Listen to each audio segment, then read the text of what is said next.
Mazmur pasal 57 ayat 2 sehingga kita bisa memahami apa maksud Tuhan, hikmat Tuhan, kenapa kedua ayat ini yang Tuhan berikan kepada kita.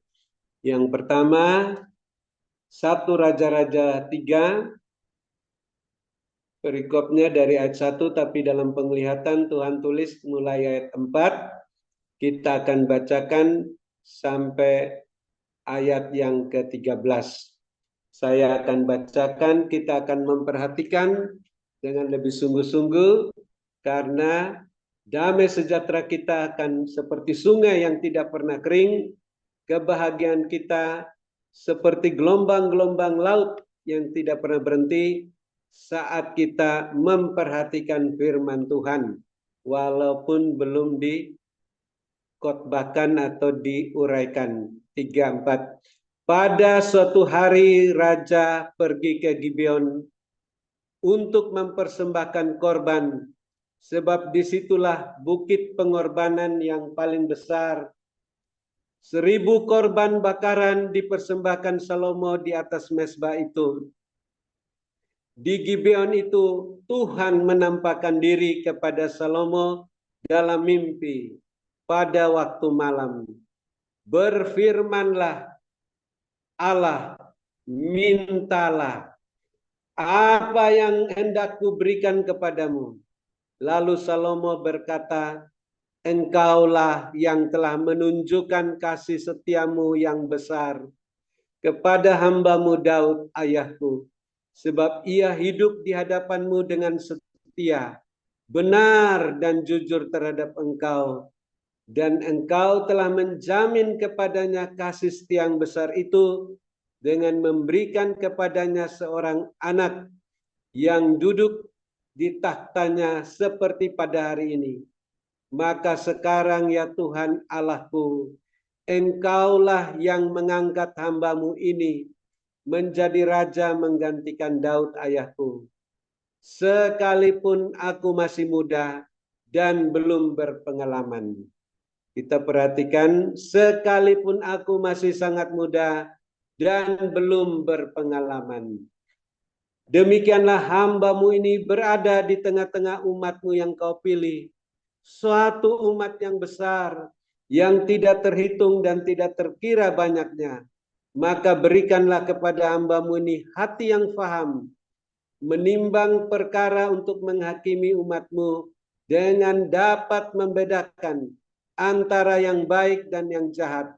Sebab siapakah yang sanggup menghakimi umatmu yang sangat besar ini? Lalu baik di mata Tuhan, lalu adalah baik di mata Tuhan bahwa Salomo meminta hal yang demikian.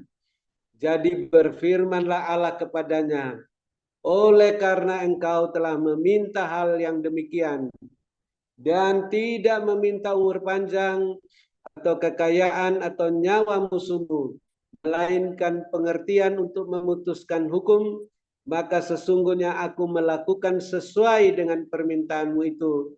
Sesungguhnya aku memberikan padamu hati yang penuh hikmat dan pengertian, sehingga sebelum engkau tidak ada seorang pun seperti engkau, dan sesudah engkau tak akan bangkit seorang pun seperti engkau.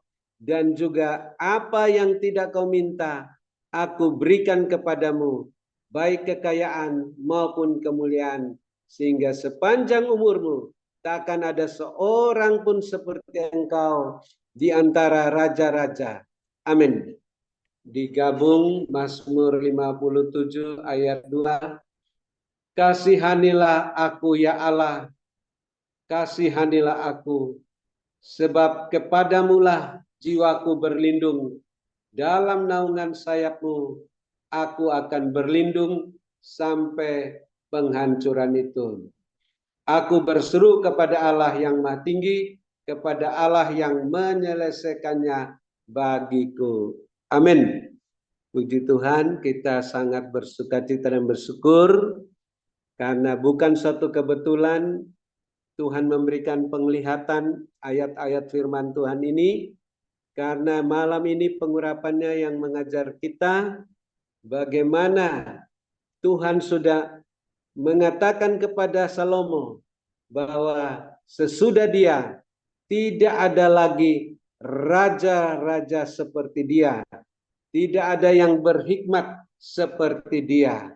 Tetapi Tuhan Yesus berkata, saat dia ada di bumi ini, dia berkata tentang ratu dari selatan yang jauh-jauh mencari hikmat dari Salomo. Tuhan berkata bahwa di sini ada yang lebih dari Salomo. Jadi hikmat daripada Tuhan Yesus itu lebih daripada hikmat Salomo. Roh hikmat dan wahyu yang dimintakan oleh Rasul Paulus untuk jemaat-jemaat di Efesus lebih daripada hikmat Salomo, karena ada pengenalan akan Tuhan Yesus Kristus yang lebih daripada pengenalan Salomo akan Allah Bapa saat itu. Ya, bahkan Tuhan Yesus juga membanding pakaian Salomo yang paling megah tidak lebih indah daripada salah satu bunga bakung yang didandani oleh Bapa di sorga. Untuk menghilangkan kekhawatiran manusia tentang pakaian, Tuhan membandingkan keindahan bunga bakung lebih daripada pakaian Salomo yang termegah, supaya orang yang khawatir tentang pakaian tidak usah khawatir. Tuhan yang mendandani bunga bakung lebih indah dari pakaian Salomo. Tuhan juga mendandani kita lebih daripada bunga bakung itu. Jadi pada malam hari ini Tuhan ingin kita membandingkan bahwa ada yang lebih daripada Salomo. Bukit pengorbanan Salomo adalah bukit pengorbanan yang lebih besar. Dipersembahkan 1000 korban bakaran. Tapi bukit Golgota adalah bukit pengorbanan yang lebih besar daripada Gibeon. Bukan 1000 korban yang dipersembahkan, tapi 1 anak domba Allah yang dipersembahkan di bukit pengorbanan Golgota menghapus dosa dunia. Kalau 1000 korban yang dipersembahkan Salomo untuk menghapus dosa bangsa Israel, 1 korban anak domba Allah di bukit pengorbanan terbesar Golgota menghapus dosa dunia. Sebelum hal itu terjadi, Yohanes sudah bersaksi, lihatlah anak domba Allah yang menghapus dosa dunia, yang menghapus dosa Indonesia, yang menghapus dosa Pulau Jawa, yang menghapus dosa setiap kota dan desa di Indonesia. Darah anak domba Allah di bukit pengorbanan yang terbesar Golgota itu. Jadi pada malam hari ini kita bersyukur bahwa kalau Salomo mempersembahkan 1000 korban di bukit Gibeon, bukit pengorbanan terbesar, kita mengucap syukur anak domba Allah mempersembahkan dirinya di bukit pengorbanan terbesar Golgota, sehingga doanya di bukit Golgota itu juga dikabulkan sebagaimana doa Salomo setelah dia mempersembahkan korban di bukit pengorbanan itu. Dia mendapatkan pesan Tuhan supaya dia meminta sesuatu kepada Tuhan. Ya, pada saat Salomo disuruh meminta sesuatu kepada Tuhan, dia meminta yang lain daripada yang lain. Tidak ada raja yang pernah meminta hal itu. Daud tidak pernah meminta, Saul tidak pernah meminta demikian. Tapi Salomo sebagai raja yang paling muda, dia kurang pede untuk menghakimi umat Tuhan yang besar, sehingga dia tidak minta yang lain-lain. Dia hanya minta satu, yaitu hati yang faham, menimbang perkara untuk menghakimi umat Tuhan dengan dapat membedakan mana yang jahat dan mana yang baik, supaya dia tidak menghakimi dengan tidak adil. Ya, inilah takut akan Tuhan yang dimiliki oleh Salomo. Dia tidak ingin salah menghakimi. Ya, Berbeda dengan hakim-hakim zaman sekarang ya, luar biasa. Orang yang harus dihukum malah divonis bebas ya. Seorang pembunuh pacar di Surabaya gara-gara diberikan uang oleh mamanya si korban, akhirnya hakim itu memutuskan pembunuh ini bebas ya. Tetapi keadilan Tuhan dinyatakan, akhirnya pembunuh itu juga bisa dimasukkan ke tahanan dan mamanya juga akhirnya ditahan ya. Inilah keadilan yang Tuhan mulai munculkan di Indonesia setelah ditutup-tutupi oleh uang. Tetapi kita bersyukur dengan adanya pemerintahan presiden yang baru yang ditutupi uang pada masa pemerintahan yang lalu dibuka, disingkapkan sehingga yang sudah dibebaskan itu harus dihukum. Ya, berbeda dengan anak domba Allah yang harus dihukum malah dibebaskan karena dihapus oleh darah anak domba Allah. Seorang yang disalib di sebelah kanan Tuhan Yesus memang sama-sama dihukum, tetapi dia tidak mengalami penghukuman di dalam penghakiman yang terakhir karena dia percaya bahwa Yesus yang disalibkan bersamanya tidak bersalah, bahwa suatu saat akan datang sebagai raja, akan menghakimi orang yang hidup dan yang mati, termasuk dia. Dan dia walaupun divonis hukuman mati bersama Yesus, dia rasa diri memang dia bersalah, tapi Yesus tidak bersalah. Tapi dia ingin pada vonis berikutnya, pada penghakiman yang terakhir, Raja Yesus ingat dia, sehingga dia dapat vonis bebas pada penghakiman yang terakhir. Maka dia berkata sebelum dia meninggal dunia, Yesus ingatlah akan daku apabila engkau datang sebagai Raja. Dan Yesus tidak melupakan dia. Yesus bilang, pada hari ini juga engkau bersama-sama aku di Taman Firdaus Allah. Dan pada saat dia datang sebagai Raja di atas segala raja, dia tidak akan lupa. Dia akan berikan vonis bebas kepada penjahat yang sudah mengaku Yesus sebagai Raja, yang sudah disalibkan, divonis hukuman mati padahal tidak bersalah ya. Berbeda dengan sekarang yang sudah harus dihukum dibebaskan karena uang, tetapi Yesus bebaskan bukan karena uang, tapi karena darahnya sendiri sudah menghapus dosa penjahat yang di sebelah kanan ini, sehingga dia juga akan ingat kalau dia datang sebagai Raja di atas segala raja, dia tidak berkata aku tidak kenal kamu, tapi dia mengatakan aku kenal kamu. Karena kamu sudah masuk ke Taman Firdaus bersama aku pada waktu itu, maka sekarang aku sebagai Raja di atas segala raja, aku berkata, aku tetap ingat kamu. Aku tidak lupa kamu. Tetapi kepada mereka yang memanggil dia Tuhan, Tuhan, yang sudah berkarunia Roh Kudus, sudah mengusir setan, bernubuat, membuat mujizat, menyembuhkan orang sakit, tapi tidak mau mengampuni orang yang bersalah 70 kali 7, masih menyimpan kecewa, dendam, sakit hati, dia akan berkata, aku tidak kenal kamu. Karena sudah melayani Tuhan, tapi tidak mau mengasihi, tidak mau mengampuni 70 kali 7. Baru 3 kali saja sudah tidak mau mengampuni. Tapi Petrus ingin mengampuni sampai 7 kali, sehingga Tuhan menegur Petrus. Bukan 7 kali, tapi 70 kali 7. Oleh sebab itu, kita jangan menyanyiakan pengorbanan Yesus di kayu salib yang melebihi 1000 korban yang dipersembahkan Salomo di bukit pengorbanan terbesar, gara-gara kita tidak mau mengasihi, tidak mau mengampuni lebih dari 7 kali, ataupun sampai 70 kali 7 kali. Karena kalau kita tidak mengampuni satu orang saja pun di bumi ini, Yesus akan berkata, aku tidak mengenal kamu. Apabila kita tidak mengampuni satu orang saja, apalagi tidak mengampuni 2 orang, tidak mengampuni 3 orang, tidak mengampuni satu bangsa, mengutuki terus bangsa Israel, tidak mau mengampuni bangsa Israel.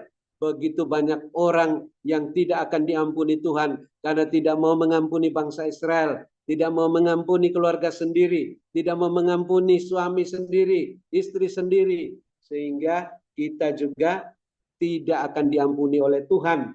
Jadi jangan sia-siakan pengorbanan Yesus di kayu salib, yang melebihi 1000 korban yang dipersembahkan oleh Salomo di bukit pengorbanan itu.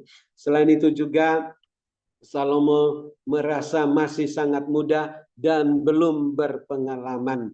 Inilah yang seringkali membuat orang-orang muda yang belum berpengalaman tidak mau dipakai Tuhan pada masa mudanya. Ingin sampai tua dulu baru mau melayani Tuhan. Padahal Tuhan sudah berjanji bahwa dia mau memakai alat-alatnya yang masih muda. Sesuai firman-Nya, anak laki-laki dan perempuan akan bernubuat, teruna-teruna akan mendapat penglihatan, orang-orang tua mendapat mimpi. Ya, sehingga kalau orang-orang mendapat penglihatan, bukan saja yang sudah mengenal Tuhan Yesus, yang belum mengenal Tuhan Yesus juga Tuhan memberi penglihatan kepada mereka supaya mereka bisa mengikuti Tuhan Yesus. Kalau Salomo dapat penglihatan dalam mimpi setelah mempersembahkan korban. Tapi seorang pembunuh yang kita mungkin sudah dengar kesaksiannya di YouTube, Khairul Anwar, yang membuat bakso Cuimi Edan di Malang, saat dia mendapat penglihatan bukan saat dia sedang berdoa seperti orang Kristen, tapi dia habis bunuh orang karena ada orang yang ada orang yang sudah menangkap agennya mengedar narkoba, sehingga ketika dia dilapor bahwa ada yang sudah menangkap agennya mengedar narkoba, dia datang dekat mobil yang menangkap itu dan menembak secara ngaur sehingga dia yakin orang itu sudah meninggal dunia. Pada saat dia sudah menembak itu, dia merasa sangat berdosa dan ketakutan bahwa pasti akan ditangkap lagi, masuk penjara lagi. Dia berdoa menurut agamanya, Tuhan, saya sudah capek, saya sudah bosan. Saya tidak mau masuk penjara lagi. Saya ingin Tuhan nyatakan dirimu. Kalau memang engkau batu, aku sembah engkau. Kalau memang engkau pohon, aku sembah engkau. Kalau memang engkau barang apa saja, nyatakan diri, aku mau sembah engkau. Bayangkan, doanya tidak seperti doa Salomo. Doa yang ngaur. Tetapi Yesus yang sudah mempersembahkan tubuh dan darahnya di bukit pengorbanan terbesar Golgota, menampakkan diri dalam penglihatan kepadanya dari suatu bukit. Dan akhirnya dia tahu itu adalah bukit bahagia setelah dia ke Israel. Yesus berkata, ikutlah aku. Mengapa dia tahu itu Yesus? Karena dia tahu bahwa itulah yang seringkali dia peringatkan waktu di sekolah ada drama Natal, dia sebagai orang Majus. Sehingga kisah-kisah tentang Yesus dia sudah tahu, tetapi dia heran. Kamu kok Tuhan orang Kristen, kenapa kamu datang kepada saya? Tapi Tuhan tetap tersenyum dan berkata, ikutlah aku. Dalam keadaan seperti ini, dia tidak mengerti bagaimana harus mengikut Tuhan. Tuhan juga tidak ngomong lebih banyak lagi. Kesan pertama, ikutlah aku itu selalu teringat oleh dia. Tapi dia tidak tahu bagaimana harus mengikut Tuhan. Sehingga dia tambah lagi minum-minum narkoba untuk lebih teler lagi. Ternyata tidak bisa teler. Lalu dia keluar dari ruangan karaoke itu, di jalan dia lihat seorang gadis yang berjalan mau ke gereja. Dia tidak tahu ke gereja, tapi dia dengar suara di telinganya. Tanyakan kepada gadis itu, apa artinya aku menemui kamu semalam? Dia heran.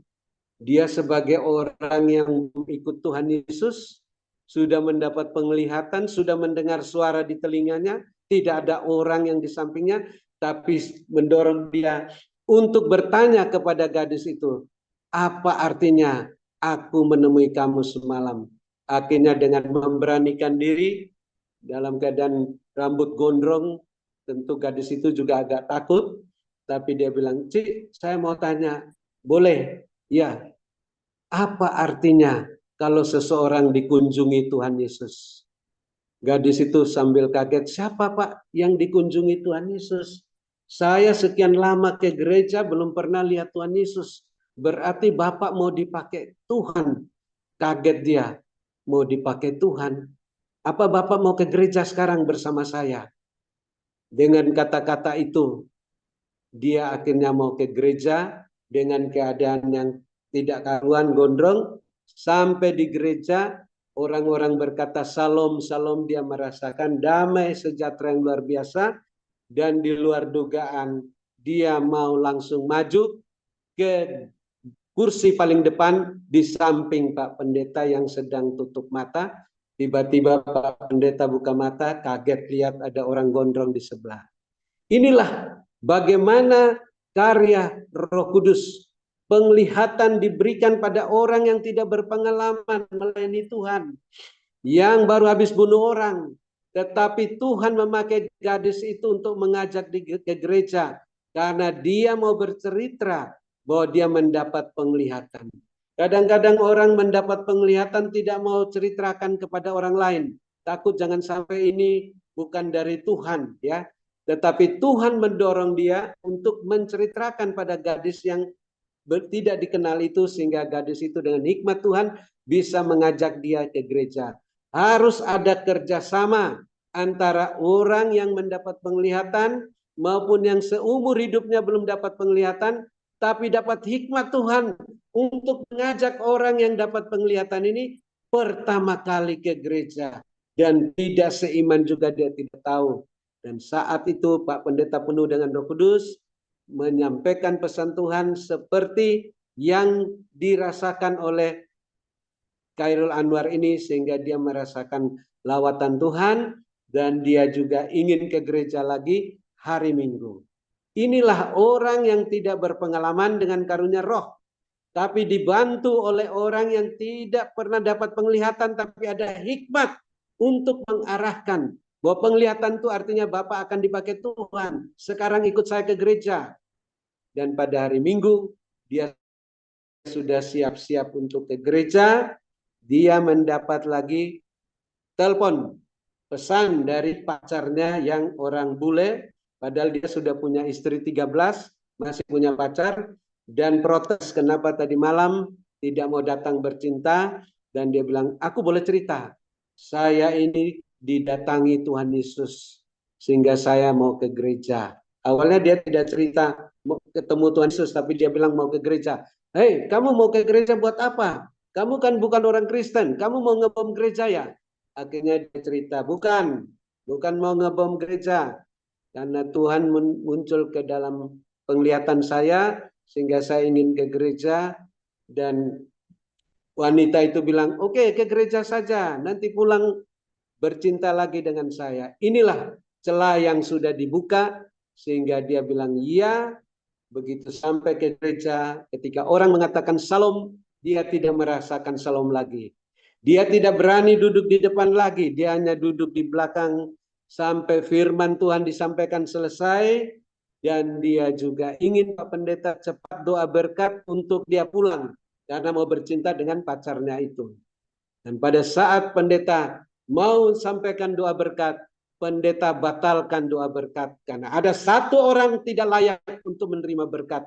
Bayangkan kepekaan yang Tuhan berikan pada seorang gembala sidang. Bagaimana kalau doa berkat disampaikan, kalau ada orang belum layak menerima berkat itu, sia-sia berkat Tuhan itu disampaikan. Dan pendeta ini lepaskan mic-nya, berjalan pelan-pelan ke rumah, ke bagian belakang, kursi belakang tempat Khairul Anwar ini duduk, dan dia juga kaget. Dia lagi tutup mata, kok ada langkah-langkah sepatu berbunyi. Bayangan dia mungkin ini polisi yang mencari dia. Nah, disitulah dia buka mata, ternyata Pak Pendeta tumpang tangan dalam nama Yesus. Roh perzinahan, roh pikiran-pikiran yang bukan dari Tuhan, diikat, diusir semua. Dalam hatinya kaget, wah, Tuhan Yesus tahu saya mau berzina. Disitulah akhirnya dia bisa dilepaskan dari roh perzinahan, baru pendeta mendoakan berkat, ya. Jadi inilah karya Roh Kudus. Jangan sampai ada doa berkat, tapi ada yang tidak layak untuk menerima berkat. Sehingga Tuhan mencegah pendeta itu. Jangan doa berkat dulu. Lepaskan orang ini dari roh perzinahan dulu supaya dia layak untuk menerima berkat. Dan akhirnya setelah itu dia juga ngaku terus terang dan minta segera dibaptis hari itu dan tidak jadi pulang bercinta dengan pacarnya itu. Dan akhirnya dia bisa tinggalkan 13 istrinya dan sekarang sudah punya istri yang ke-14, seorang dokter yang sempat bertemu dengan saya di Kediri saat 2 kali dia pelayanan di Kediri. Karena apa? Karena Roh Kudus bekerja. Saat dia mendapat penglihatan, dia tidak mengerti kenapa Tuhan Yesus suruh ikut aku. Dan dia baru bisa mengerti setelah Tuhan menyuruh dia bertanya pada gadis itu, apakah artinya kalau melihat Tuhan datang dan gadis itu dengan pimpinan Roh Kudus bisa berkata, Bapak akan dipakai Tuhan, mari ikut ke gereja. Kita juga mungkin kita tidak mendapat penglihatan seperti Ibu Ong Ling Ling, tapi kalau ada orang-orang lain yang mendapat penglihatan dan bercerita kepada kita, baiklah kita juga bisa dipakai Tuhan seperti gadis itu untuk mengarahkan orang itu untuk bisa bertemu dengan hamba Tuhan, gembala sidang untuk bisa beribadah kembali kepada Tuhan setelah dia mendapat penglihatan itu. Demikian juga Habakuk adalah hamba Tuhan senior, bukan yang tidak berpengalaman, tapi dia tidak suka menyampaikan penglihatan, sehingga disimpan saja, sehingga Tuhan menegur dia. Tuliskanlah penglihatan itu, ukirkanlah, supaya orang-orang sambil lewat bisa membacanya. Kita bersyukur penglihatan demi penglihatan ya, tidak disembunyikan oleh Ibu Ong Ling Ling, disampaikan satu persatu supaya kita bisa mendengar dan mengingatnya dan bisa tergenapi. Salomo juga tidak menyia-nyiakan kesempatan saat dia disuruh berdoa, meminta, dia sudah meminta yang tepat sehingga Tuhan juga tidak saja memberikan hikmat itu, tapi Tuhan juga memberikan yang lain-lainnya sesuai firman-Nya di ayat 13. Dan juga apa yang tidak kau minta, aku berikan kepadamu, baik kekayaan maupun kemuliaan, sehingga sepanjang umurmu tak akan ada seorang pun seperti engkau di antara raja-raja. Dan hal itu tergenapi sampai datangnya Yesus, baru Yesus yang melebihi Salomo. Tidak ada yang melebihi Salomo selain Yesus. Oleh sebab itu, kita bersukacita dan bersyukur kalau kita sudah tinggal di dalam Tuhan Yesus, itu luar biasa. Yesus lebih dari Salomo. Kita dipersilahkan untuk tinggal dalam Yesus. Walaupun kita tidak bisa mendapat penglihatan Yesus seperti Ibu Ong Ling Ling, tapi kita bisa tinggal di dalam Yesus. Firman-Nya bisa tinggal di dalam kita. Sehingga dia berkata, mintalah apa saja yang kita kehendaki, maka dia mau, maka kita akan menerimanya.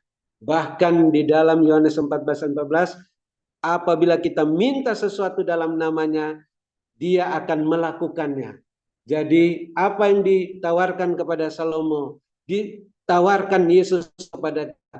Karena kita sudah tinggal di dalam Yesus. Firman-Nya sudah tinggal di dalam kita. Kok tinggal minta saja, kadang-kadang kita malas-malas memintanya. Kadang-kadang waktu-waktu jam-jam doa kita berkurang. Padahal dengan meminta satu saja, Salomo sudah mendapat begitu. Apalagi kita meningkatkan jam-jam doa kita di dalam hadirat Tuhan, sehingga seringkali Tuhan menegur kalau kita sudah mengurangkan jam-jam doa kita, kita kelihatan tidak gagap perkasa lagi. Kelihatan nyala api di mezbah kita kecil. Tapi begitu kita mau meningkatkan jam-jam doa kita, menggali firman Tuhan lebih dalam lagi, api itu Tuhan perlihatkan pada Ibu Ong Ling Ling, menyala semakin besar, sehingga baik ular atau kuasa-kuasa kegelapan yang mau menyerang kita, tanpa kita usir, langsung tersingkirkan ketakutan sendiri. Bahkan Tuhan perlihatkan kita menjadi gagah perkasa. Padahal kita sendiri tidak pernah lihat kita gagah perkasa. Tapi berulang-ulang Ibu Ong Ling Ling melihat demikian dan menyampaikan, karena memang Tuhan mau supaya kita jangan mengurangi jam-jam doa kita, jangan mengurangi ucapan syukur kita, sehingga ketika kita tidak melekat lagi pada Tuhan, Tuhan menegur supaya kita kembali melekat kepadanya, kembali melayani Dia, kembali mengucap syukur dalam segala sesuatu, sehingga apa yang tidak kita minta juga Tuhan bisa tambahkan kepada kita. Bahkan Dia meyakinkan kita tidak usah khawatir tentang makanan kita, tentang pakaian kita, bahkan pakaian kita yang biasa-biasa saja Tuhan mau dandani kita lebih daripada bunga bakung, karena Dia tahu bahwa bunga bakung itu lebih indah dari pakaian Salomo. Dia juga mau mendandani kita lebih dari bunga bakung. Jadi bagi kita yang masih khawatir tentang makanan dan minuman dan pakaian, kita yakin dan percaya Tuhan Yesus sudah berkorban di kayu salib, memberikan darahnya dan tubuhnya, lebih daripada makanan, lebih dari pakaian, dari segala sesuatu yang kita butuhkan. Tubuhnya dan darahnya sudah diberikan, masakan, pakaian, keuangan, makanan, minuman, tidak Dia berikan kepada kita yang masih Dia izinkan mengalami kekurangan. Jadi pada saat ini yang penting kita terus berharap mengandalkan Tuhan sesuai firman-Nya tadi, supaya kita yang mengalami seperti Mazmur 57 ayat 2, kita berseru kepada Tuhan, memohon belas kasihan Tuhan, agar Tuhan sendirilah yang akan menyatakan belas kasihan-Nya, kemurahan-Nya kepada kita. Bahkan juga ada penglihatan yang Tuhan berikan kepada Pak Antoni dari Yakobus 1 ayat 16 sampai 17, kita akan bacakan juga untuk melengkapi, karena penglihatan-penglihatan ini Tuhan yang berikan. Kalau saya tidak sampaikan, ya bukan bersalah pada Pak Antoni, tapi bersalah pada Roh Kudus. Beliau sudah melihatnya, dia tidak bisa menyampaikan, saya yang membacakan saat ini dari Yakobus 1 ayat 16 sampai 17. Ini rema dari Tuhan supaya kita bisa mengalami juga apa yang Tuhan rencanakan sesuai firman ini. Yakobus 1 ayat 16 dan 17 saya akan bacakan. Saudara-saudara yang kukasihi, janganlah sesat. Setiap pemberian yang baik dan setiap anugerah yang sempurna datangnya dari atas, diturunkan dari Bapa segala terang. Padanya tidak ada perubahan atau bayangan karena pertukaran. Demikian Salomo sudah mendapat pemberian yang sempurna, anugerah yang sempurna itu. Begitu juga jemaat di Efesus. Mereka tidak berdoa memohon hikmat seperti Salomo, tapi Rasul Paulus yang sudah mengalami pengalaman pribadi dengan Tuhan Yesus, yang tadinya dibenci, yang tadinya pengikut Yesus dianiaya, diseret-seret untuk dibawa masuk penjara, tapi setelah dia mengenal Yesus Kristus melalui roh hikmat dan wahyu, dia mendoakan jemaat di Efesus supaya mereka juga diberikan roh hikmat dan wahyu. Kita juga berdoa supaya kita semua yang ikut dalam Zoom Grace Ministry ini dan keluarga kita masing-masing juga diberi roh hikmat dan wahyu supaya dapat mengenal Yesus dengan benar, bukan dari kata orang, tetapi dari Tuhan Yesus sendiri. Demikian juga Tuhan mengendaki kita bacakan penglihatan Roma 12 ayat 1 yang dilihat oleh Pak Antoni. Saya akan bacakan Roma 12 ayat 10. Yang Tuhan kehendaki pemberian yang sempurna, firman Roma 12 ayat 10 kita bacakan juga saat ini. Inilah pemberian yang sempurna. Bukan firman yang saya pilih, penglihatan yang Tuhan tuliskan pada Pak Antoni.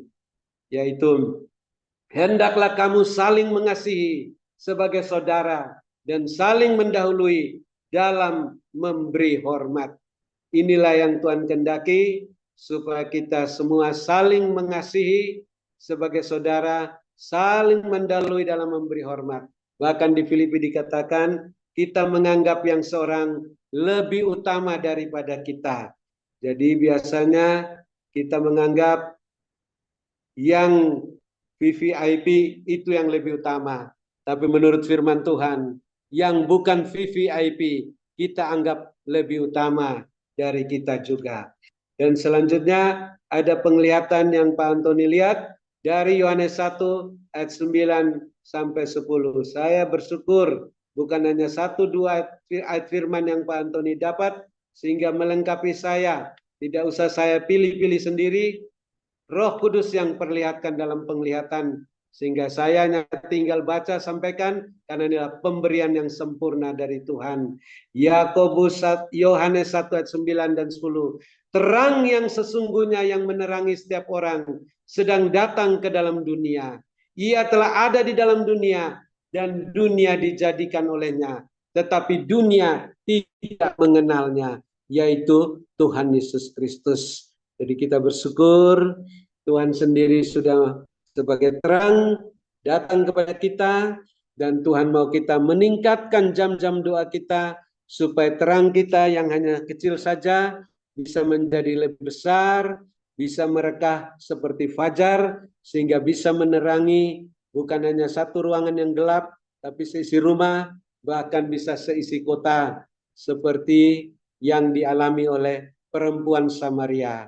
Ketika dia bertemu terang itu, dia hanya menginginkan bukan hikmat, dia menginginkan air hidup. Karena Yesus tidak berbicara tentang hikmat kepadanya, tapi Yesus berbicara bahwa dia mau berikan wanita ini air hidup, ya, sehingga wanita ini juga ingin mendapat air hidup dengan alasan tidak usah minum air dari sumur Yakub lagi. Padahal maksud Tuhan tetap minum air dari sumur Yakub, walaupun minum air hidup. Tapi dia sudah punya bayangan yang lebih jauh. Tetapi Tuhan Yesus memaklumi dan Tuhan Yesus tetap memberikan air hidup itu kepadanya. Walaupun dia tidak memenuhi syarat. Karena syaratnya harus panggil suaminya. Disinilah dia tidak bisa memenuhi syarat karena dia tidak memiliki suami, sehingga dia mengatakan bahwa tidak ada suami, dan Tuhan Yesus menyampaikan suatu penglihatan tentang kehidupan rumah tangganya yang bobrok. Benar katamu, engkau tidak punya suami karena engkau sudah gagal berumah tangga 5 kali. Dan yang ada di situ bukan suamimu, itu suami orang. Tetapi Tuhan Yesus, walaupun dia sudah gagal berumah tangga, dia sudah hidup dengan suami orang, tapi karena dia ingin air hidup, maka Tuhan Yesus berikan air hidup itu, sehingga bisa menyucikan dia dan rumah tangganya, dan tidak hidup dengan suami orang. Dia menjadi terang, membawa terang itu kepada seisi Samaria, sehingga seisi Samaria juga ingin minum air hidup itu. Demikian juga kita pada malam hari ini, kita sudah mendapatkan firman tentang Yesus yang lebih daripada Salomo, yang sudah berkorban di bukit pengorbanan yang terbesar dengan tubuh dan darahnya. Dia berikan kita air hidup. Kita juga mau minum air hidup itu seperti perempuan Samaria. Dia berikan juga roti hidup. Kita mau makan roti hidup itu. Kita minum darahnya, khususnya bagi orang-orang sakit yang Tuhan seringkali memberi penglihatan pada saat orang-orang sakit didoakan. Ada salib yang besar dan darah Yesus mengalir dari salib itu sampai ke kaki salib, ke kepala orang sakit itu, sampai ke seluruh tubuhnya, sehingga orang sakit itu menjadi sembuh. Demikian juga kita pada saat ini yang hadir, yang dalam keadaan sakit, kita mau menerima darah Yesus yang mengalir dari kayu salib itu. Walaupun tidak perjamuan kudus saat ini, kita meminta di dalam doa. Kalau Salomo meminta hikmat, kita minta darah Yesus mengalir dari kepala itu ke Yesus, mahkota durinya, ke badannya sampai ke kakinya, sampai ke kepala kita yang sakit. Maka darah Yesus yang lebih daripada Salomo itu akan menyucikan dan menyembuhkan kita. Jadi pada malam hari ini, siapa yang mengalami sakit, yakin dan percaya, Yesus yang lebih berhikmat dari Salomo juga sudah berdoa saat dia mempersembahkan dirinya. Ya Bapa, ampunilah mereka karena mereka tidak tahu apa yang diperbuatnya. Bukan hanya orang-orang yang menyalibkan Yesus saja saat itu yang diampuni dosanya. Tapi sampai saat ini orang-orang yang menyusul menerima Tuhan Yesus hingga akhir zaman ini juga doa itu berlaku bagi mereka. Sehingga pembunuh juga bisa mendapat penglihatan. Yesus memanggil, ikutlah aku. Karena doa Yesus di kayu salib itu sudah dikabulkan sampai hari ini juga. Sebagaimana doa Salomo dikabulkan setelah dia mempersembahkan 1000 korban itu. Yesus sudah mempersembahkan 1 korban, tubuhnya dan darahnya. Sehingga doanya di kayu salib itu juga berlaku untuk kita orang-orang berdosa sampai saat ini. Sehingga yang sakit disembuhkan, yang susah dihiburkan, yang dalam kesulitan apa saja mendapat pertolongan daripada Tuhan. Demikian juga saya bersyukur pada hari ini ada seorang anak Tuhan yang dari Ambon. Dulu dia pelaut.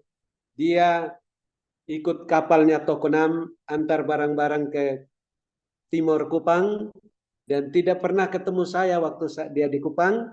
Tapi di luar dugaan anaknya yang bekerja di gudang garam menjadi pasien saya dan saya mengetahui asal dari Ambon. Saya ingin mengetahui nomor WA ayahnya dan ayahnya menghubungi saya beberapa kali. Saya mengatakan kalau mau datang hari ini ke rumah saya bisa ibadah di rumah seorang notaris. Nanti dari tempat saya antar ke rumah notaris itu bisa beribadah bersama Pak Antoni dan Bu Mercy. Nanti saya jemput. Ternyata notaris itu mengatakan Pak Habel tidak usah jemput mereka. Saya bilang ya saya tidak bisa ikut ibadah karena saya mau menyampaikan firman dalam Zoom. Oke, Pak Habel tidak usah jemput mereka, nanti saya antar pulang Pak Antoni, Bu Mercy dan Alexi. Saya bersyukur lewat melayani anaknya yang sakit di Poliklinik Gudang Garam, ayahnya ini bisa berkenalan dengan saya dan bisa ikut beribadah pertama kali di rumah notaris ini. Tiap Rabu kami beribadah di sana, sehingga kalau kami pulang dari sana bisa lanjut ikut Zoom lagi, ya karena ibadah Rabu. Jadi Tuhan mengatur, walaupun saya harus menyampaikan firman dalam Zoom ini, saya sempatkan antar dia untuk tahu alamat notaris itu biar dia beribadah, biar dia akrab di sana, karena selama ini dia hanya beribadah hari Minggu saja. Di luar hari Minggu jarang beribadah. Tuhan sudah kasih kesempatan dia untuk beribadah di sana. Mungkin suatu saat dia juga bisa beribadah lewat Zoom Grace Ministry.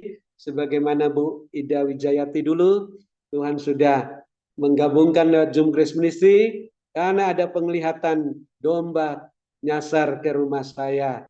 Dan bersyukur domba nyasar itu adalah Ibu Ida Wijayati.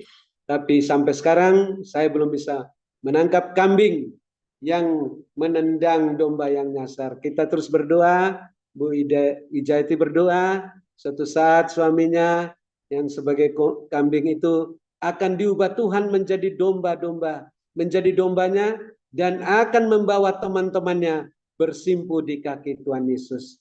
Inilah beberapa penglihatan-penglihatan yang sudah pernah Ibu Ong Ling Ling sampaikan dan sudah terjadi, dan saya masih menanti ada orang yang berpakaian lengkap, dinas lengkap, membawa kitab dari agama seberang untuk memberikan kepada saya, walaupun saya tidak suka. Bu Ong Ling Ling sampaikan harus cerdik seperti ular, tulus seperti merpati, harus saya menerimanya. Dan saya menantikan kapan orang itu akan membawa kitab itu kepada saya. Saya mau terus berdoa supaya Allah Bapa melepaskan dia dari pikiran-pikiran yang terkutuk, yaitu Roma 1 ayat 28, supaya Allah Bapa menyerahkan dia kepada Tuhan Yesus dan pikiran Kristus, sehingga dia bisa melakukan apa yang pantas. Suatu saat dia juga sebagai kambing yang bisa menjadi domba.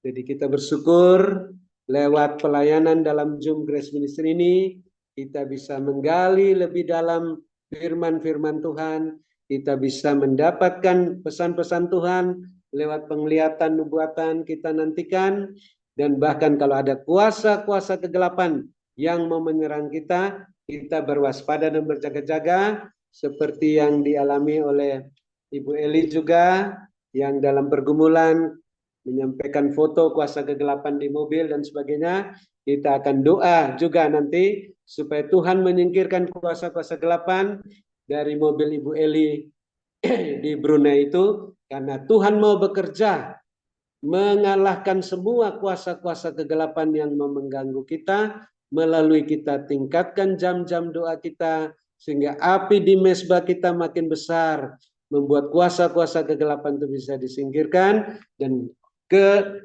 tubuh rohani kita menjadi gagah perkasa, tidak lagi letih lesu dan berbeban berat, karena kita sudah diberi kelegaan, tinggal pakai kuk yang enak, beban yang ringan. Dalam pengurapan Tuhan Yesus, guru yang lemah lembut dan rendah hati, kita belajar sehingga jiwa kita mendapat ketenangan. Jadi pada tahap pertama, kita yang letih lesu dan berbeban berat, Tuhan memberi kelegaan. Jangan hanya sampai di tahap kelegaan. Kita harus pakai kuk yang enak, beban yang ringan, menyangkal diri memikul salib, supaya Tuhan dengan pengurapannya mengajar kita sebagai guru yang lemah lembut dan rendah hati, terus memaklumi betapa sulit kita menjadi tenang setelah kita lega. Akhirnya kita juga menjadi tenang. Bahkan kalau ada pun badai yang mengamuk, Tuhan bisa tenangkan badai itu. Masakan Tuhan tidak bisa menyenangkan jiwa kita saat kita belajar padanya, guru yang lemah lembut dan rendah hati.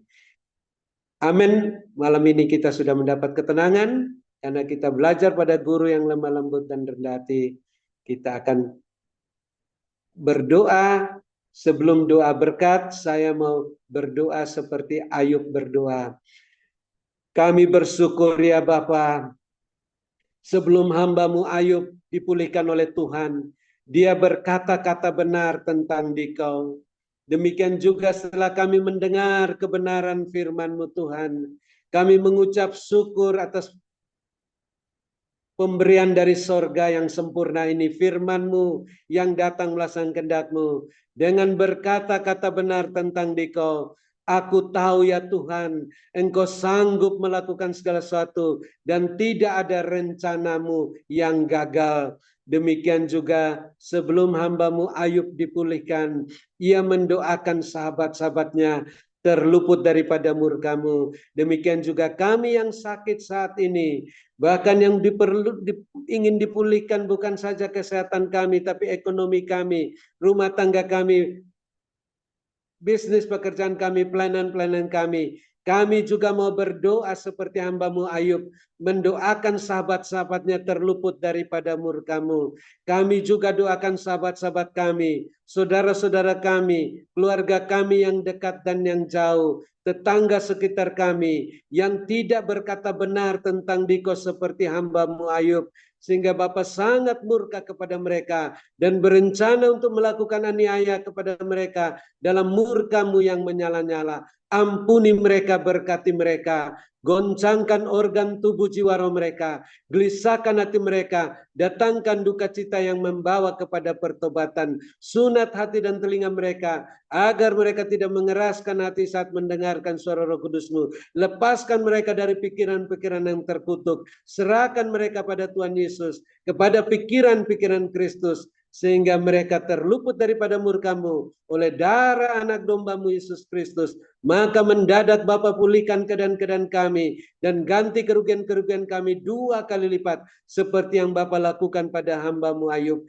Inilah keadaan-keadaan kami Bapa pulihkan. Yang sakit Bapa sembuhkan oleh bilur-bilur Tuhan Yesus dengan karunia iman, karunia mujizat, karunia kesembuhan ilahi. Yang mengalami kerugian-kerugian Bapa ganti rugi 2 kali lipat. Bahkan yang dicuri iblis direbut kembali 7 kali lipat dalam nama Bapa Yesus. Kami mengucap syukur atas pelayanan firman dan doa, atas pengurapan-Mu yang mengajar kami, dan kami siap untuk menerima berkat-Mu melalui doa berkat yang akan disampaikan oleh hamba-Mu dalam nama Bapa Yesus. Karena Tuhan sudah mengampuni kami dan menyucikan kami dengan darah-Mu sehingga kami layak menerima berkat-Mu. Haleluya. Amin. Saya kembalikan pada Ibu Angling.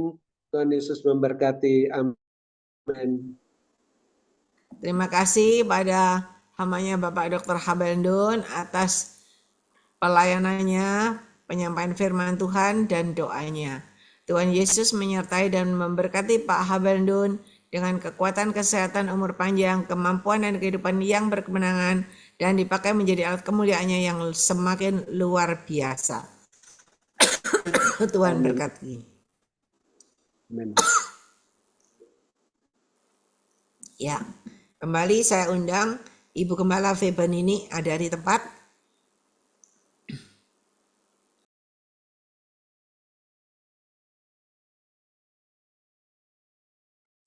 Ya, Ibu Gembala yang berdoa. Mari saudara kita akan berdoa. Mintakan berkat kemurahan Tuhan akan turun atas kita.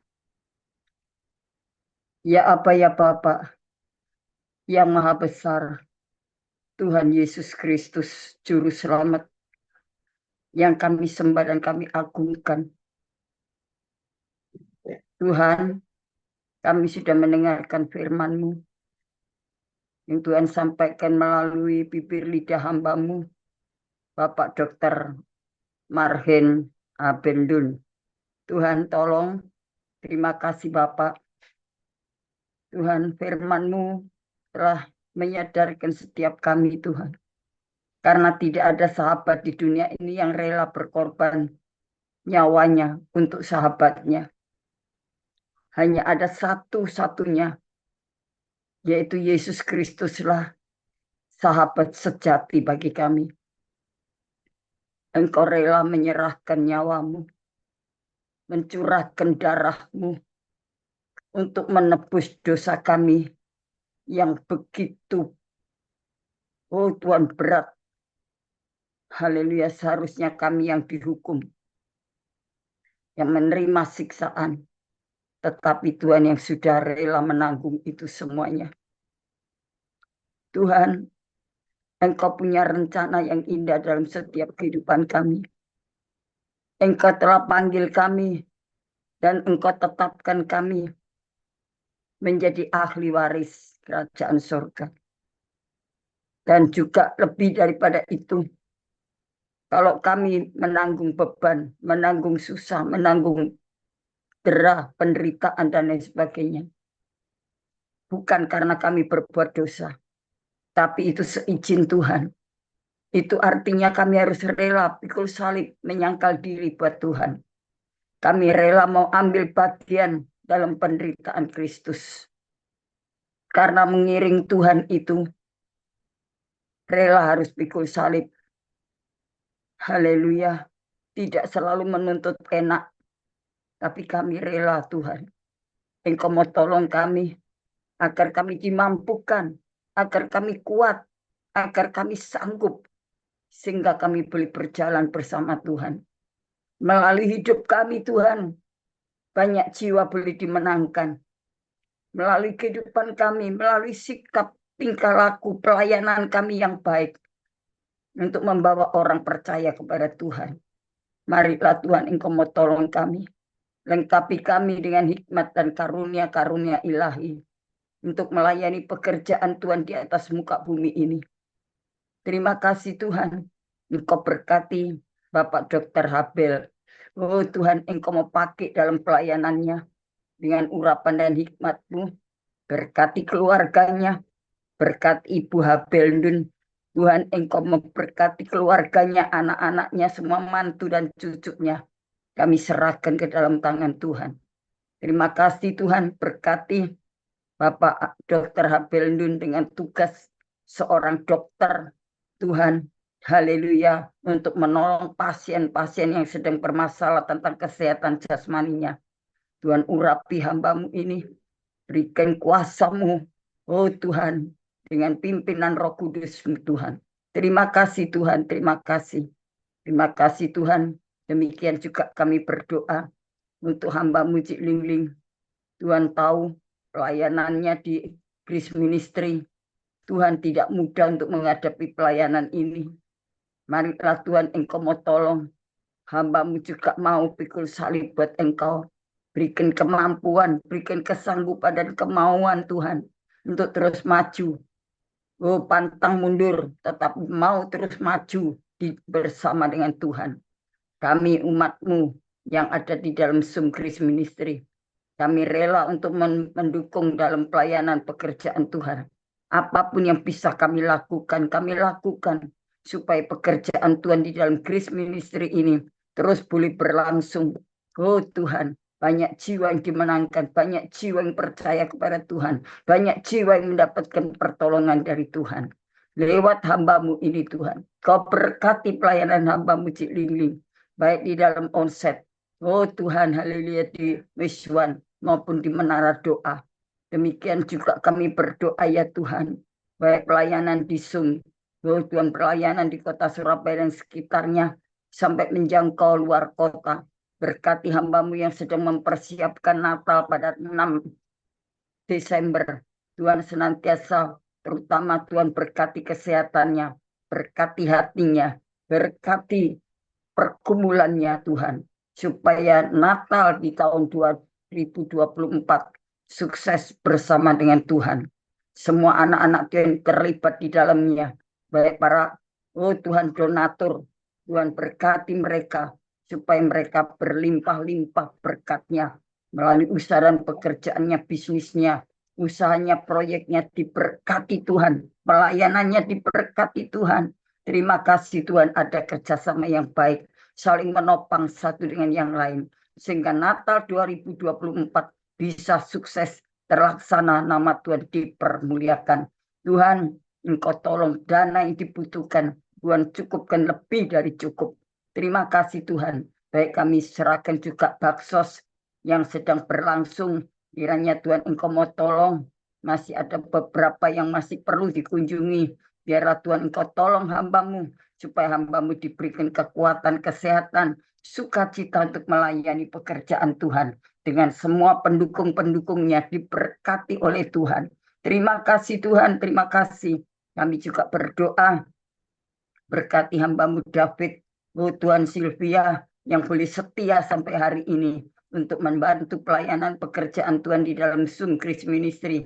Apapun yang mereka, oh Tuhan, hamba-Mu bisa lakukan, biar mereka lakukan untuk mendukung pekerjaan Tuhan dengan mata yang tertuju kepada Tuhan, karena kami percaya apapun yang dapat mereka lakukan, perbuat, Tuhan menilai, Tuhan juga tahu, Tuhan juga akan memberkati, membalas sesuai dengan apa, oh Tuhan, sesuai dengan taburan yang mereka berikan kepada Tuhan dan pekerjaan Tuhan. Terima kasih Tuhan, berkati keluarganya, hidup nikahnya, berkati anak-anaknya, Tuhan berkati ekonominya, pekerjaannya, proyeknya, usahanya, Tuhan tolong semua, berkati kesehatannya, berkati pelayanannya. Demikian juga kami berdoa untuk Julius, Tuhan, Engkau tahu pergumulannya, Tuhan, Kau bukakan jalan-Mu, Engkau nyatakan rencana-rencana-Mu dalam kehidupan hamba-Mu Julius, Tuhan, supaya Julius mendapatkan berkat kasih karunia Bapa. Engkau berkati Stasia, oh Tuhan, dengan masa depannya hamba serahkan ke dalam tangan Tuhan.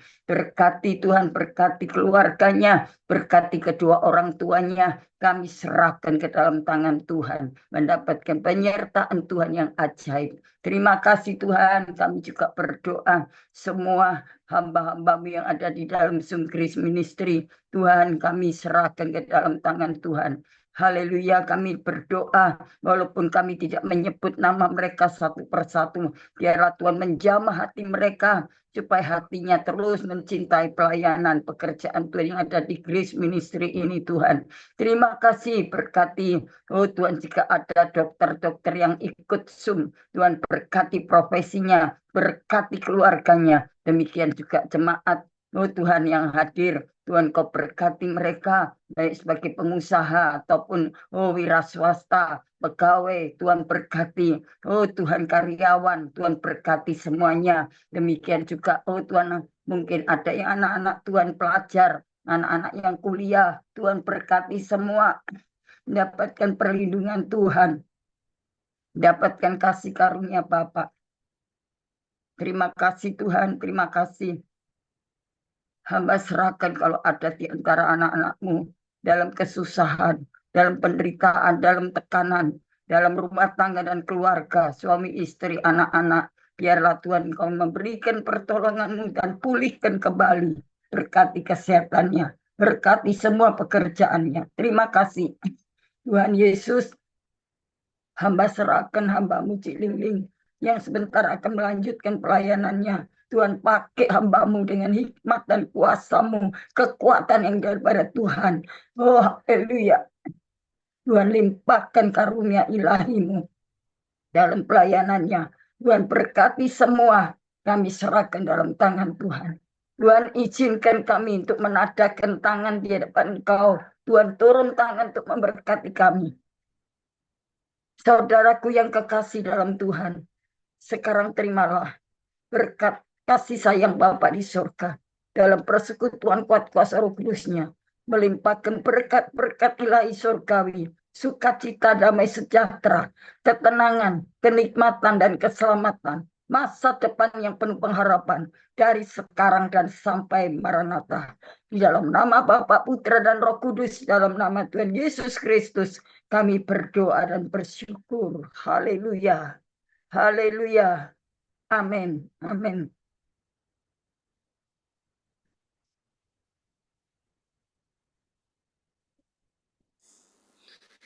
Terima kasih kepada Ibu Gembala Fiban ini atas doa dan pelayanannya. Tuhan Yesus menyertai dan memberkati Ibu Gembala dengan kekuatan, kesehatan, umur panjang, kemampuan dan kehidupan yang berkemenangan dan dipakai Tuhan semakin luar biasa menjadi alat kemuliaan Tuhan.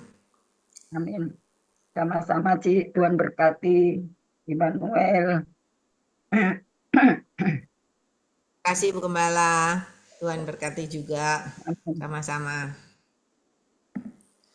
Mungkin ada di antara Bapak Ibu yang mendapat pesan Tuhan, bisa disampaikan? Ada?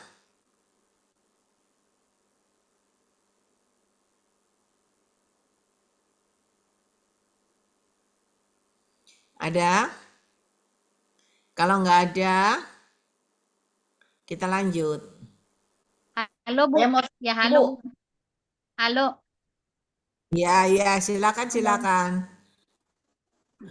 Salam semuanya, selamat malam. Saya mau jadi saksi, ngomongnya waktu minggu yang lalu, hari Rebo, kan Ibu habis doain saya. Udah gitu habis doain saya kan Ibu ngedoain orang lain. Terus saya pikir saya mau ke kamar mandi, saya mau sikat gigi. Udah gitu mau sikat gigi, itu dahsyat itu Tuhan Yesus datang obatin kaki saya. Dengkul saya yang sebelah kiri kan nggak bisa tekuk. Hanya lempeng aja tuh sakit. Keras sekali. Terus saya dipencet. Kok sakit kaki saya. Saya terus doa. Saya bilang Tuhan ini dari Tuhan Yesus bukan yang obatin kaki saya lutut ini. Kalau benar dari Tuhan Yesus, saya ucap syukur. Kalau dari iblis, saya pakai nama Tuhan Yesus, perintahkan dia keluar. Udah gitu, dari Roh Kudus di dalam hati, anakku, aku yang obatin. Tahan ya, sakit. Pencetnya sakit sekali.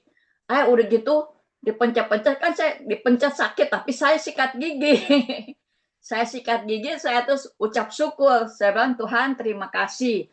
Udah gitu, udah selesai. Saya bilang, kaki saya kan yang sebelah kanan itu yang masih sakit. Dia bilang yang parah ini yang sebelah kiri, katanya. Kiri ini karena uratnya tuh kayak keseleo itu ke tekuk gitu, nggak bisa lempeng, nggak bisa tekuk gitu kakinya, hanya bisa lempeng aja gitu. Kalau tekuk kan sakit. Terus dipencet-pencet gitu, udah gitu saya habis sikat gigi selesai, udah selesai nih. Kata Roh Kudus, udah selesai. Coba kamu ini kakimu tekuk. Puji Tuhan. Gak sakit sampai sekarang. Saya kira hari Kamis mau ngomong saksi. Tapi saya rasa hari Kamis kan baru semalam hari ini. Jangan dulu gitu. Waktu malam minggu mau saksi, anak saya bilang, ayo Mak kita pergi dulu. Mau pergi gereja. Akhirnya nggak jadi. Terus pergi. Saya pikir ini hari deh, ini hari yang ngomong saksi. Puji Tuhan, itu Tuhan Yesus sangat dahsyat itu. Mujizat. Udah saya ngomongnya sampai di sini. Makasih Bu. Ya, puji Tuhan, semangat. Tuhan sayang sama Cimeyung. Karena lihat Cimeyung selalu setia, ya kan? Selalu hadir di Zoom. Dan Tuhan tahu hatimu, Tuhan sembuhkan. Sembuh. Sampai Tuhan sekarang sendiri yang sembuh, langsung Kak. menyembuhkan. Soalnya saya kan doa Puji terus. Tuhan, Pak semangat. Sando. Ya puji Tuhan. Saya kan Ya, baca Alkitab terus tadi, tapi saya nggak ini sih. Saya cuma rajin kalau sempet tuh baca Alkitab, biarpun berapa ayat saya baca terus gitu. Ngedoa, doa bahasa ya, puji Tuhan, semangat Cimeyung. Iya, semangat. Makasih Bu. Ya, Tuhan Yesus menyertai dan memberkati Cimeyung dengan kekuatan, kesehatan, umur panjang, kemampuan dan kehidupan yang berkemenangan, dan dipakai Tuhan semakin luar biasa. Semangat Sama-sama. maju terus. Iya, makasih Bu. Sama-sama. Tuhan Yesus berkati Ibu. Sama. Mau bersaksi atau menyampaikan pesan Shalom. Tuhan, saya persilakan. Shalom Bu. Ya, shalom. Ya, Ibu Amenia Ya. Mendrova nih. Nona Amenia Mendrova. Ya, silakan. Ada kelihatan diperlihatkan Tuhan sama saya. Ada jalan lurus sekali, tidak sampai mata kita yang lihatnya, tapi di sebelah kanannya tembok dan di sebelah kanan di sebelah kiri jurang. Tapi jalannya sempit sekali. Ada lagu. Ada dua jalan di dalam dunia. Ada dua jalan, lebar dan sempit. Mana kau pilih? Yang lebar api, jiwamu mati. Tapi yang sempit, hidup berduri. Saya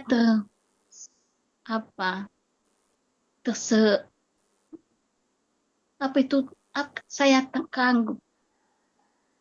Tuhan berkata, Tuhan yang memberi kepada manusia mana yang mereka pilih. Itu yang saya sampaikan kepada kita malam ini. Tuhan yang memberi kita pilihan. Mana yang kita pilih, yang jalan sempit atau jalan yang lebar. Demikian yang saya sampaikan. Terima kasih. Puji Tuhan, semangat Amenia Mendrova. Kembali terus luaskan Roh Kudus berkarya dalam hidupmu ya, memuji menyembah.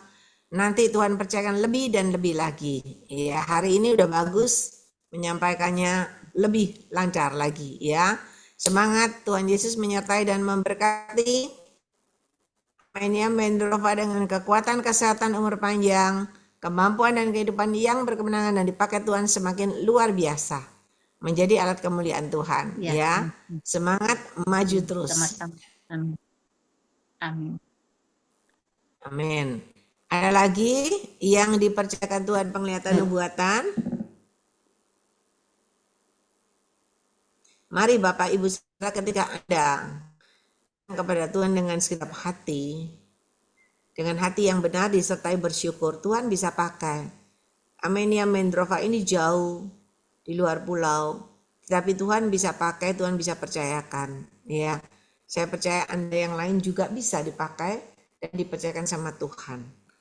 Ini Ibu Lindiawati Sutikno, ada? Ya, silakan. Di Wahyu 3 ayat 7 dan 8, dan tuliskanlah kepada malaikat jemaat di Philadelphia, inilah firman dari yang kudus, yang benar, yang memegang kunci Daud. Apabila ia membuka, tidak ada yang dapat menutup. Apabila ia menutup, tidak ada yang dapat membuka. Aku tahu segala pekerjaanmu. Lihatlah, aku telah membuka pintu bagimu yang tidak dapat ditutup oleh seorang pun. Aku tahu bahwa kekuatanmu tidak seberapa, namun engkau menuruti firman-Ku dan engkau tidak menyangkal namaku. Dan juga di Ayub 4:2, aku tahu bahwa engkau sanggup melakukan segala sesuatu dan tidak ada rencanamu yang gagal. Jadi jika Tuhan membuka pintu ya, tidak ada seorang pun yang dapat menutupnya. Jika Tuhan yang menutup pintu, tidak ada seorang pun yang dapat membukanya. Juga kita harus tahu ya, kalau hidup kita ada di tangan Tuhan, Tuhan pemilik hidup kita, Tuhan pasti pegang kendali hidup kita. Karena kita adalah anak-anak Tuhan, kita adalah anak-anak yang berhak menerima ahli waris ya kerajaan surga. Dan juga semua masalah itu ada kadaluarsanya, ada expirednya. Fokus kita hanyalah kepada Tuhan ya, janganlah kepada masalah. Kalau kita fokusnya kepada masalah, Tuhan itu kelihatan kecil ya, tidak bisa menolong ya. Jadi fokus kita itu kepada masalah kita. Tetapi kalau fokus kita adalah kepada Tuhan, pasti masalah yang besar itu jadi kecil. Karena Tuhan itu pembela kita. Dan dikatakan di Keluaran 14 ayat 12, Tuhan akan berperang bagi kamu dan kamu akan diam saja. Kita harus percaya bahwa Tuhan yang berperang atas semuanya ya. Pasti suatu hari kita itu lebih dari pemenang itu. Sekian, terima kasih. Saya mau saksi ya. Minggu lalu itu jujur telinga yang kiri itu berair ya. Ada air jadi sehingga telinga saya tuh agak gak enak ya, agak tuli ya gitu. Tetapi saya berdoa dan juga saya urapi dengan minyak urapan. Puji Tuhan, akhirnya sekarang saya sembuh. Dan juga yang kedua itu saya belajar yang mengandalkan semuanya kepada Tuhan. Dan saya berserah penuh dan percaya penuh pada Tuhan. Dan saya lakukan tugas saya mengerti tugas saya itu harus selalu setiap hari itu membaca firman, harus memuji menyembah Tuhan itu harus deklarasi itu tugas saya harus saya laksanakan. Sesudah itu baru saya tidur. Kalau belum selesai sampai jam 2, jam 3 pagi, saya teruskan sampai selesai baru saya tidur. Dan minggu lalu itu kulkas saya yang bawah itu kurang dingin ya. Saya berdoa, Tuhan, saya minta tolong ya Tuhan supaya kulkas ini bisa dingin semula. Tapi puji Tuhan, Tuhan baik ya.